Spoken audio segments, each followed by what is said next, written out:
Hello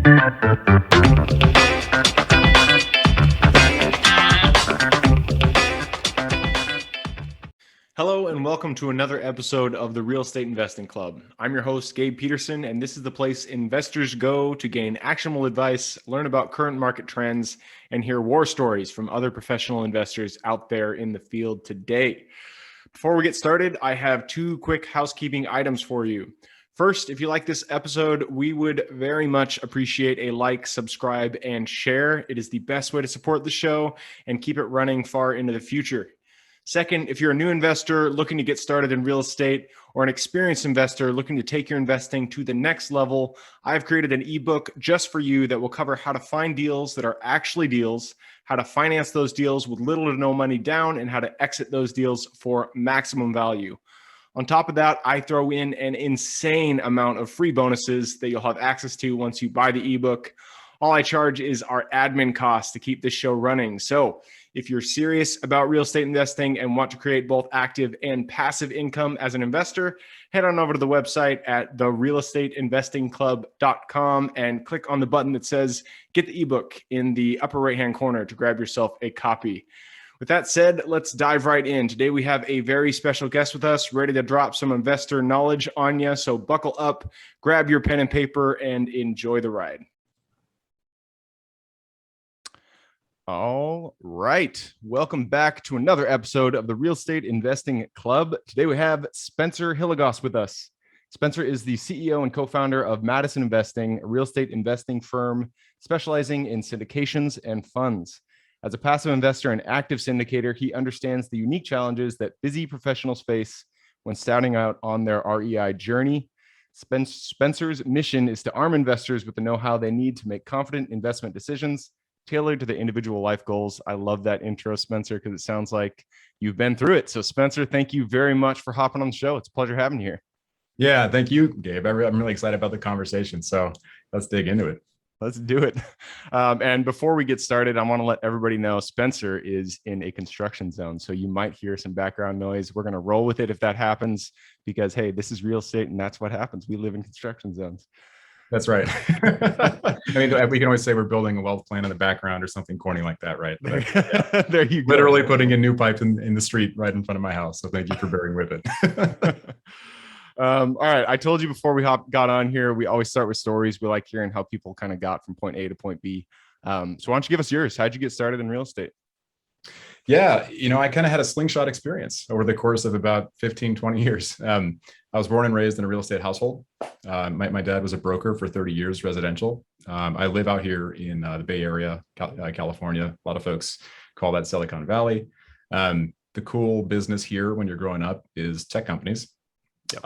And after working in my dad's business for years and not feeling very cool, telling my friends that I worked in real estate and did open houses from time to time as a teenager and all that stuff, I got pulled into that tech world. And so that was my career. For 13 years, I was building, operations groups and sales groups for fintech companies for the most part, like high growth unicorn. 3 of them are unicorn, valued at over $1 billion for the term. That ended up becoming a really big passion point for me, just leadership roles and growing people, but ultimately, I think around, 5 months before the global pandemic hit, which everyone is still going through now, I ended up at the other end of this journey, making the decision to pull the ripcord, and basically leave what had become a side hustle. I built a real estate business and started investing on our own on nights and weekends, for years. And I went full time to become a full-time real estate professional 5 months before COVID really hit. And so that it was a wild journey, and I skipped a lot of steps there. But just to highlight one thing as well, Gabe, I think I very much have always felt like the wealth plan for a guy that was in that seat was kind of broken because I didn't see our net worth moving. I have 2 young kids. My wife had her own career, and I had been pushing hard, kind of banking on the Silicon Valley lottery, if you will. A lot of people will join early stage tech companies. They would like to get some equity in those places, and ultimately, maybe you'll get that big Uber, Google, Facebook, IPO. A lot of people are banking on that for their wealth plan, and it's kind of like the get out of jail free card, right? A big role there. Roll the dice. That's exactly right. It's a big roll of the dice. And there was kind of a decision point for me at one point before I started building and investing in our business on syndications, apartment buildings, and all this other stuff, and buying rentals before I even got to that, where I was sitting there grinding 80 to 100 hours a week in one particular company that was like a really high velocity team and company, and they're doing well. Frankly, I think they're going to have a pretty favorable exit, so I'm excited about that. All that to say, though, I didn't see my firstborn for weeks. Like I was going in when it was dark. I was coming home when it was dark, and all these different factors led me to where I'm at today. And one last comment I'll make before I stop yammering at you guys is I went through a pretty tough time. My whole family went through a tough time, including my dad's real estate business that I referenced at the beginning of this story, which is like, I watched his business rise as a broker. We had a very comfortable lifestyle as a family, and ultimately went through what we call kind of a dark decade. As corny as that might sound, it started with like my brother passing from cancer, parents getting divorced. I won't bore people with the TMI here. I'll just say that we had one family income stream, and it was a strong one. That one strong family income stream stopped, and his business really had to downsize. It bounced back years and years later, but that stuck with me. Yeah. That really stuck with me. And as a guy who's got my own family now, got to make decisions, planning ahead, thinking about what happens if I, God forbid, get hit by a bus or something like that. How do we de-risk our family and our life? And now I help other people do that too. So that was long-winded, but it's kind of a whirlwind version of a few key moments, I think, throughout my journey so far. Yeah. No, I mean, it sounds like you've gone, through the valley, and we all have those valley moments in our lives. And it makes us greater. It gave you the motivation to step out onto a new path. And that's why I really like real estate, is because just like you said, so many people, they're in the corporate world. And, when we're growing up, we're given this idea that if you get into corporate, if you get into, pre-IPO, then you can really make it. That's the path. That's the path that you got to take. That's how you can be financially secure. I was in the same boat. I was in consulting, not in startups, but I had that idea that, if you just stay down this path, eventually something's going to happen. But you look at your bank account, you're running the clock in your mind. You're like, wait, this doesn't make sense. It's not going to get there. So you got to take a leap. And it sounds like what's unique about your story is that it sounds like you did kind of like your job. Like you liked the corporate, your leadership positions, you liked, doing what you were doing, and you still made the leap. You still decided to get out of the dark to dark, leaving in the dark, coming back in the dark kind of grind, and take that leap into real estate. So kudos to you. And kudos to going through that valley and coming out the other side, because, it's always hard to get through that stuff. So you went through that, you made it out, you're on the other side. What was, you didn't start in syndications, you didn't start in multifamily. What was kind of the first deal that you kind of took? You said you're still working your corporate job and you were doing real estate. What were the first few things that you did? Yeah. And thanks, by the way, for catching the kind of positive reflection on the corporate career. I just as a side note, I think a lot of folks tend to assume, hey, you and I are real estate investors. That means inherently we must say, hey, damn the corporate world. I don't have that reflection whatsoever. There was tough moments, but overall, I'm very thankful for all that. Yeah. In terms of like key moments when I was first starting out in the real estate investing journey, Gabe, I look at like, hey, we went and did the typical thing. We bought a rental.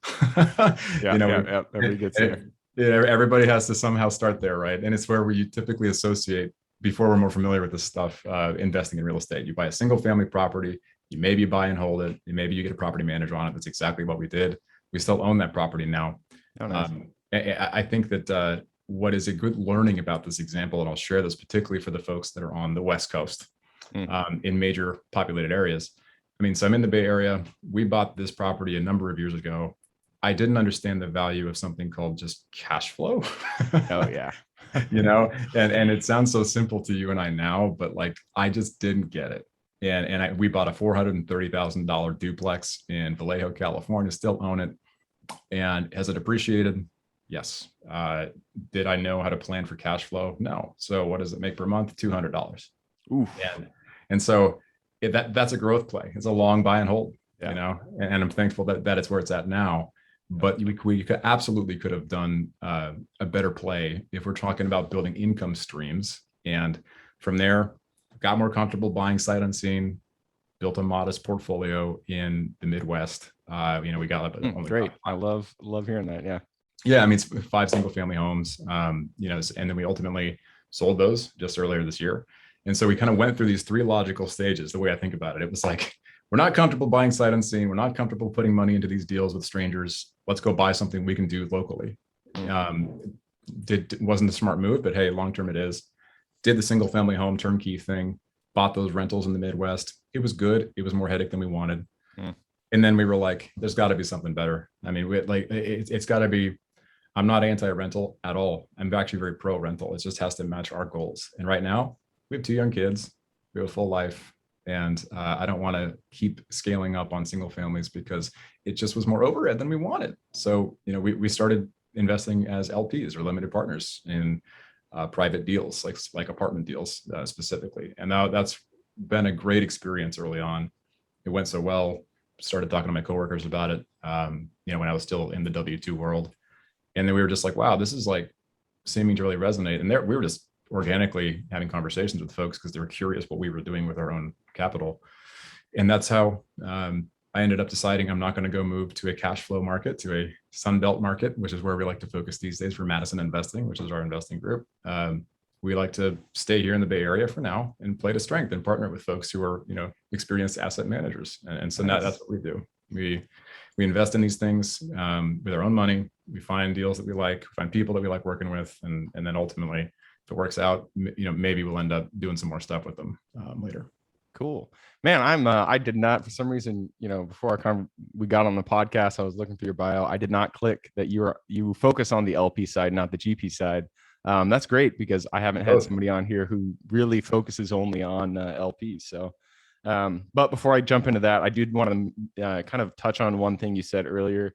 You were talking about buying in the Bay Area. You didn't really understand, or you didn't really focus on cash flow, which is so important for everybody getting started out there.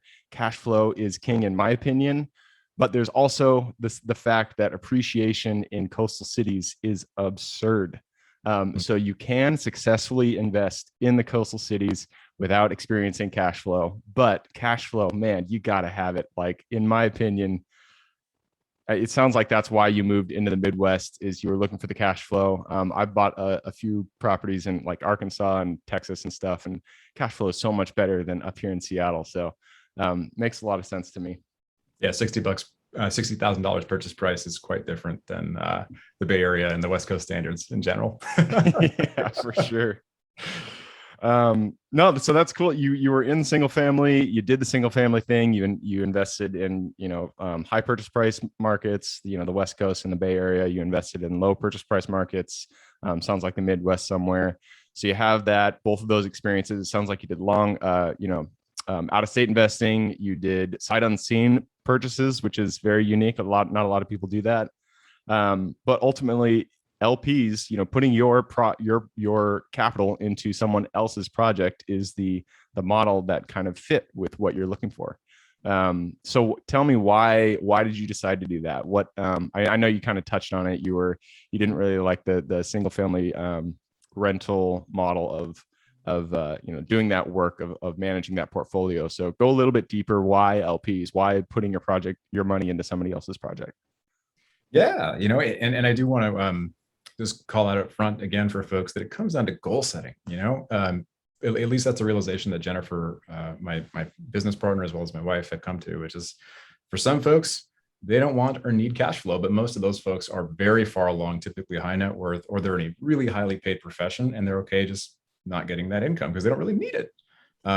We wanted to be able to set some goals that were specifically around building income streams and cash flow first, and then go focus on growth later. And so for us, the tough learning, Gabe, I think, within rentals, as a guy who firmly believes they are not passive, I think they're definitely not. Like they are semi-passive or semi-active, depending on what side of that coin you want to put them. But I do think there's a place for them. It's just not necessarily for us, so that I'm not anti-rental. And so I want to make that very clear for folks. We probably will buy some years from now when our boys are grown up and we have more time to deal with them. But for us, We bought these properties, for example, in the Midwest. It was in Kansas City. Kansas Oh, City. okay. It's a great market. Yeah, I mean, great market for cash flow, right? And the challenge was, I think, when you go in, a lot of times people think, what's going to go into buying these? Okay, I'll get a property manager. It's going to be totally hands off, totally turnkey. Buying turnkey, I'm sure your audience probably knows this already, but just to rehash it, it's like we bought them. They're already leased. They've got tenants. They're rent ready, and essentially you're getting the property management built in. And it sounds great. The challenge is that managing the manager is a very real thing, and getting a phone call 2 times a month, 1 time a month for, hey, are you comfortable with these repairs? Or, oh, the city left a left a note on the door and you have to go deal with this or that. Those still sometimes come to you. You're dealing with property taxes, you're dealing with all this other stuff. And ultimately, the financial assumptions that go into these properties, you have to go through it a few times before you really realize how to go and underwrite or analyze them to know what you're going to pay. And the turnover rate is high if you go for C-class properties. Like the tenants will leave often once a year. And those are turnover costs associated with these things. So it cuts into your cash flow, but most importantly, it cuts into your time, even with a good property manager. So it's kind of that realization that we got to get, which is like, we're not going to go scale with this. We're not going to get to, a 5-digit number on monthly cash flow, which is our target, by doing this over and over, because the time is simply not going to be available. And so that's really how we made the decision to start going and saying, how do we find something that's better fit, just better fit for us. We know how to analyze deals. We know how to analyze and vet the people, most importantly, on these passive apartment deals. And so that's really been the focus instead now. Interesting. Yeah, I actually, so up until last month I was doing all my deals myself with my own money, from the flips that I'd done. And I just recently took on LP partners because I want to do bigger deals. And so I'd never done it before. It's a, learning experience. But from being the GP and having LPs come in, the model from the LP side makes a lot of sense to me, just because, the difficult part, I guess, is what I'm getting at, is trusting the GP that you have. And so my question to you is, how do you, you're putting a lot of trust in the person that's actually executing the project. So how do you go about finding the person and then also trusting them to actually get the return that they're promising? Gosh, that is the question. And I appreciate you going there, Gabe. So we have a criteria that is very nerdy, and it's in a spreadsheet that I set up over time, like a key learning, I think. I love spreadsheets. I love a spreadsheet. The key takeaway, if I had to say any of them from my tech career of 13 years, is the value of frameworks. And aside from clearly the most valuable thing being great relationships long-term, but aside from that, frameworking. And what does that actually mean? What that means is great decisions are typically made very slowly. Big, great decisions are made very slowly. But you can't afford to take forever to look at these deals. You can't afford to take forever, particularly if there's a good opportunity in front of you and you have to make a decision. So how do you do that? How do you pull off a quick decision, or reasonably quick, with the same level of thoughtfulness, the same level of rigor? You got to framework it. And so I didn't come up with this at the high level, but you got to look at the operator, the market, the deal, set in a more basic way. I like breaking things down in a basic way for my basic brain. Who, where, and then everything else. But the who has got to be 80 to 90% of the risk mitigation and the risk in these deals. As a passive investor, you're looking at a deal, whether it's any asset class, pick apartments, storage, mobile home parks, retail, whatever, is the who. And so, we actually have like a 5-bucket thing, and I won't go nerdy on this because there's too many sub bullets and I'll get too excited and over talk. But I look at it like track record is number one. Like, have they done this before? And some sub bullets under that. Approach, said another way, that would be repeatable business process. Like, does this person have a business process? Is it repeatable? And it can only be repeatable if they've done it fully before. The team, and I'm gonna jump in there real quick. I told you this is a live podcast, and I'm recording from my house, and my dog is gonna start barking because we also have somebody here. So give me 1 second and pause that in your mind. No worries.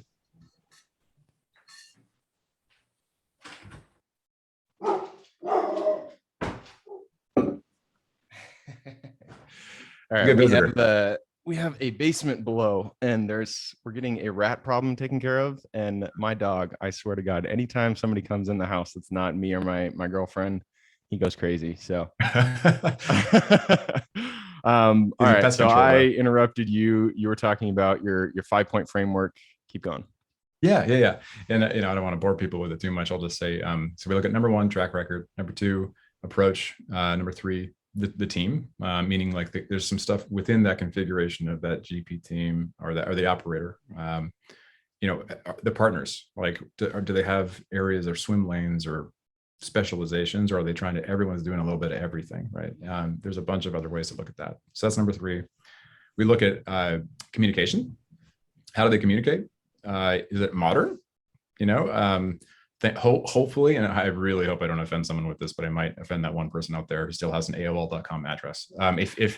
If that's how you roll, it's probably not going to go well, because you got to adapt and give modern reporting, to investors. I would at least want to see, modern communications via email and reporting and stuff that's helpful, to decide, is this going well? And last but not least, as corny as it sounds, values. A lot of folks kind of laugh at that, and there's nothing wrong. I mean, feel free to anyone can chuckle at that if they'd like. It's real to me because I believe you can test for it and or interview for it. I interviewed with hundreds of people in my corporate career across many companies at different roles and altitudes, and I'll just say that, like, you can usually find out if someone plans to operate with integrity. In the most basic sense, it's like, are they going to do what they say they're going to do? And so anyways, I don't want to soapbox on that one, but those are kind of the 5 key things that we look for. And then just, it's tough to always get down to evaluating based on those without grilling the person or making them feel like you're putting them through an interrogation. And so, we do now, I'm very thankful that we have folks reach out to us, via referral, for partners and sponsors that we should check out. But previously, when we started, and I was building this on nights and weekends, waking up at 4 a.m. 5 days a week sometimes, and just build this kind of framework and vet stuff. That was like please take me seriously, and can you send me the best sponsors, and and give me referrals, because we're new to this stuff. And now that it's evolved over time, and we're very thankful to have people get referred to us. Cool, man. I love it. And the one thing, I love that you have a framework. Whenever you're trying to make decisions, it's so good to have some sort of framework that kind of guides you through the decision process. The thing that stuck out to me, out of all the things that you said, I liked all 5 of them, but you said swim lanes, and I thought that was really unique, because I've been in partnerships where roles weren't really well defined, and so everybody was kind of doing everything. It was just kind of a shit show, and those don't work out well. And then I've been in partnerships where people really have defined roles, and the efficacy of those partnerships is much higher. And so I love that you actually look for swim lanes. Like, do you guys have a lane that you operate in? If there's multiple people in the partnership, like, does one guy do operations, one guy he does sales, acquisitions, whatever it may be. And so that's really interesting. I like that you had that there. The other 4 were also good, but that's the one that really stuck out to me there. Oh, well, I appreciate you catching it. Yeah, I mean, and I also don't want any folks out there, because being a GP is incredibly hard, right? And it is, and I know that you yourself are a GP as well, and there is nothing easy about it, because we're also GPs from time to time, in certain partnerships. But that said, I think that it's really helpful to have areas of specialization. And so I don't want GPs to sit there and say, well, I helped out doing the underwriting on that one deal, even though we do have an operations and financial lead who typically does that. That's not really, I don't think what we're saying here is mostly just, yeah, it's good to have scopes of responsibility, not to get too corporate on people. It's really helpful. Yep. All right. Well, hey, I just took a peek at the clock. It looks like we have passed our time limit, so it's time to jump into the quick question round. Are you ready? I am ready. Cool. Always starts with books, because I'm a big bookie. So why don't you give me 2 book recommendations? And if you don't do books, you could do YouTube, podcast, whatever you want. But 2 recommendations, one for general life wisdom and one for real estate specific. Yeah. I've been a very casual but consistent runner for many years. So I got to pick a book called What I Think About When I Think About Running. I think I got the title right on that. That's the name of the book? What I Yeah. think about when I think about running. Yeah. And I think the author is, I think the author is Haruki Murakami. So it's been around for a while. It's not about running. It's a guy who happens to do a lot of running in the book, but it just hits on the value of, you know, persistence and grit is one of the key things hits on the non-real estate. I'm sorry, on the real estate book. Gosh, you know, it's hard to get through a discussion on this stuff in a book reference on real estate without talking about Kiyosaki. So I won't use that.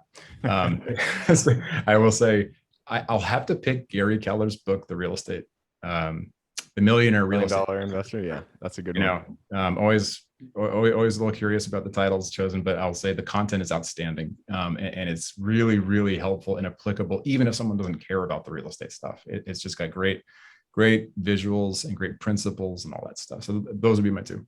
Yep. Yeah, I remember reading, Gary Keller has quite a few of them. And I read, before I had even done a deal, I read a bunch of those books, like cover to cover, not knowing, really understanding what they were saying. I mean, I got it on a high level, but not really getting it, but just reading them so that over repetition would just get into my brain. So when I ran into the situation in real life, I'd be like, hey, Gary taught me about this. I remember this. So Yeah. Gary Keller, I love his books. They're really good. All right, moving on. Next question is your younger self. So if you could go back to the Spencer who was kicking ass in the corporate world, loving his job, but thinking there was a little bit more, go back to him, look him in the eye, give him one piece of advice moving forward. Every single person that you meet should be assumed with positive intent and a long-term relationship to be built. I like it. I like that. That's a good one. I mean, just so it's so easy to forget. It really is. Next question is habits. Habits are the foundation of our life. What we do day in and day out kind of creates who we are. So if you could point to one thing in your life that you do day in and day out and you feel has the biggest impact on your overall health, well-being, and happiness, what would that be? Oof. I would say, I'll just try to make this a one part, but I have to put a second part. Alignment and time, quality time and discussion with my better half. Some folks might roll their eyes at that, but frankly, there's plenty of partnerships and businesses out there that are built on a spouse, you know, husband, wife, spouse. And for us, I quite literally consider it a strategic advantage because, you know, we're able to go on an hour-and-a-half walk in a line together, not just as a couple, but as a business partner. And so I look at that as like, man, everything stems from success in business over the long term. That is a marathon, and it is absolutely something that you have to be aligned on with your goals. And so it's really a comment on goals and constantly reflecting on the long-term, mid-term, short-term, down to the day. You know, and of course, translating that into calendar blocking in Google Calendar. But all that stuff. And the other one would just be running. I think that, you know, I'm a very slow, call me a jogger, but I would just say that 3 to 4 times a week, that is my meditative space. And I get to, yeah, all the best ideas come up during that time, if not in a shower thought. So it has to be those. Nice. I love it. Yeah. It's funny how, working out, running for me too. I'll be stuck on a problem. And if I just get out there, just, you know, go on a run, somehow it just pops into my mind. I don't know where it came from, but running, I swear to God, it's the elixir of problem solving. Truly. All right, moving on. This one is geography. The United States is a ginormous place. There's so many square miles out there that are ripe for the investing. And so if you could point to one area in the United States that is not your backyard, that you are most excited to put your hard-earned dollars, what area would that be? Oof. One place. It's a hard choice. I would say we've always been or are still big fans of the Sun Belt, but more recently in the past, 12 to 18, 24 months, been starting to lean west. And so Boise, Idaho, yeah, Colorado Springs, Colorado, lived in Colorado for 10 years and biased. I know you asked for one, but I got to give at least those two. Cool. I love it. Yeah, Idaho and Colorado, they're both doing real well. I've always wanted to get out to Denver just because of the sun. You know, they say 364 days a year it's sunny. And so I've always wanted to get out there and experience that. It's awesome out there. All right. Next question is opportunity for you to brag just a little bit. We all are given specific strengths. You are no exception. So what is one thing that you feel is your Superman strength? What are you exceptional at? I don't know if this is okay to call it a strength, I guess, but it's just like full on authenticity and just trying to be the best listener I can be. So just, I think that that's how you build authentic connections. And, it all stems from that, because a lot of us, even in the corporate world, I can harken back to a time when I felt like I was not necessarily trying to be authentic. I was just trying to show up well in a corporate sense, which is weird. Authenticity's got to be it. Yep. No, that is definitely a strength, because not everybody does it. So like it, which leads us to the very last question. And this one is for the listeners. You've given us a lot of good wisdom, good advice. I'm sure people out there want to reach out. Maybe potential GPs want to partner with you. So what is a good way for them to reach out and say hi? Yeah, and I appreciate that. So we have a group called Madison Investing. It's at madisoninvesting.com. Folks can go on there and they can sign up for our newsletter or just book a time with me to connect.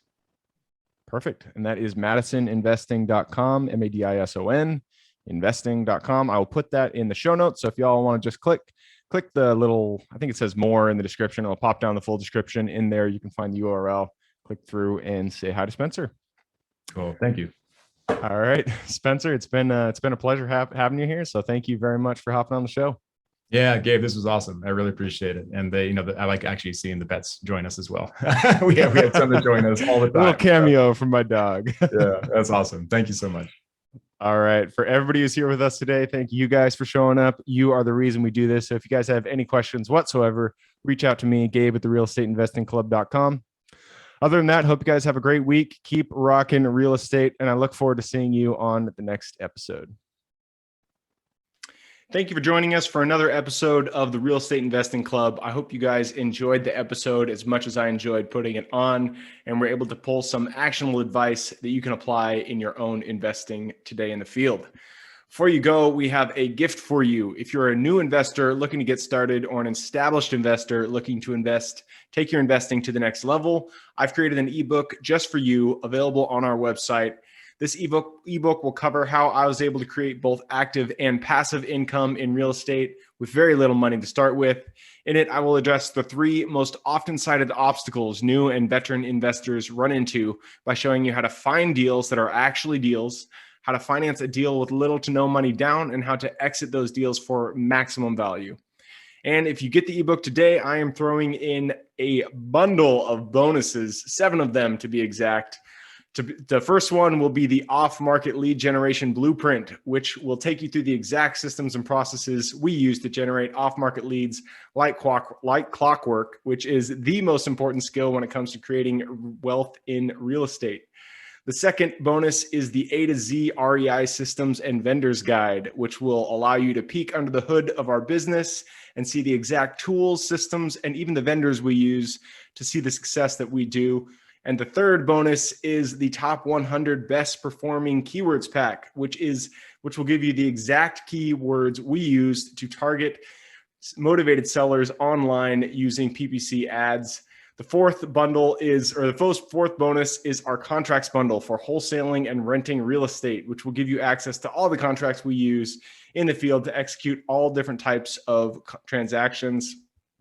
After that is the Investors Quick Analysis Calculator and Offer Tool, which will allow you to quickly calculate whether a deal is an actual deal and will allow you to create an offer automatically from those calculations. This is a lot of bonuses that I said. I'm just going to keep going down the list.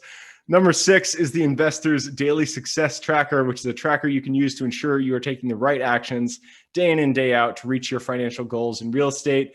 And the last bonus is the Wholesalers Template for Quick Assignment Cash, which will give you the templates we use to present our wholesale deals professionally and efficiently to our buyers. Whew, that is a bundle. So it's a mouthful. You get all of those bonuses for free when you download the ebook. All we charge is the admin cost to run the show. So if you're interested in the ebook and the bonus bundle, head on over to the website at therealestateinvestingclub.com. Click on Get the Ebook Bundle at the top of the page to take advantage of that deal. And with that said, I hope you have a fantastic day, an even better week. Keep rocking real estate, and I look forward to seeing you on the next episode.